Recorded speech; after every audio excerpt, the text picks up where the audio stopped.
DA মামলায় সাফল্য পেয়েছে রাজ্য সরকার। হঠাৎ কনফেডারেশন অফ স্টেট গভর্নমেন্ট এমপ্লয়িজের সাধারণ সম্পাদক মলয় মুখোপাধ্যায় কেন কথা বলেছেন? তিনি আরও বলেছেন, এই মামলায় যদি রাজ্য সরকার হেরে যায় তাহলে রাজ্যকে 41,770 কোটি টাকা পে করতে হবে কর্মচারীদের। এ বিষয়ে তিনি আরও কি বলেছেন চলুন বন্ধুরা দেখে নেওয়া যাক। আপনারা জানেন যে আগামী 7ই মে 2025 পশ্চিমবঙ্গের ডিএ মামলাটি শুনানির জন্য উঠতে চলেছে সুপ্রিম কোর্টে, এবং এই প্রথম যেটা টপ অফ দ্য লিস্টে স্থান পেয়েছে, যার জন্য আশাবাদী কর্মচারীরা।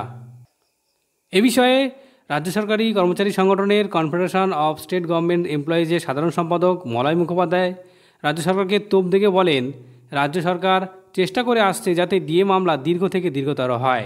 আমরা মনে করি তাতে সাফল্য পেয়েছে। তিনি আরও বলেন, সুপ্রিম কোর্টে রাজ্যের আইনজীবী অভিষেক মনু সিংভি দাবি করেছিলেন যে সরকারি কর্মচারীদের বকেয়া ডিএ মেটাতে সরকারি কোষাগার থেকে প্রায় 41,770.95 কোটি টাকা খরচ হবে। রাজ্য সরকারি কর্মচারীদের অনুমান, কলকাতা হাইকোর্ট যে নির্দেশ দিয়েছিল সেটা যদি মেনে রাজ্য বকেয়া ডিএ মেটায় তাহলে বিপুল পরিমাণ টাকা খরচ হতে চলেছে। সুপ্রিম কোর্টের ডিএ মামলা নিয়ে দুটি গুরুত্বপূর্ণ আপডেট সামনে এসেছে। নির্ধারিত দিনে যাতে শুনানি হয় সেজন্য কোনোভাবেই শুনানির তালিকা থেকে মামলাটি বাদ না পড়ে সেই লক্ষ্যে গত 1 মে কর্মচারী সংগঠনের ইউনিটি ফোরামের পক্ষ থেকে আইনজীবী শীর্ষ আদালতে এই ডিএ মামলাটির উল্লেখ করেন। এই প্রথমবার মামলার বিবরণীতে ডিএ মামলাটিকে টপ অফ দ্য লিস্ট বা শীর্ষ তালিকায় রাখা হয়েছে।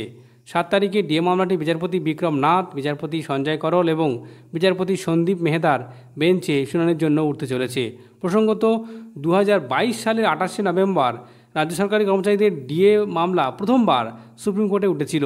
তারপর গত বছর ডিসেম্বরে মামলাটি শেষবার শুনানির জন্য উঠেছিল। এবার কর্মচারীদের আশা অবশ্যই তারা জিতবেন।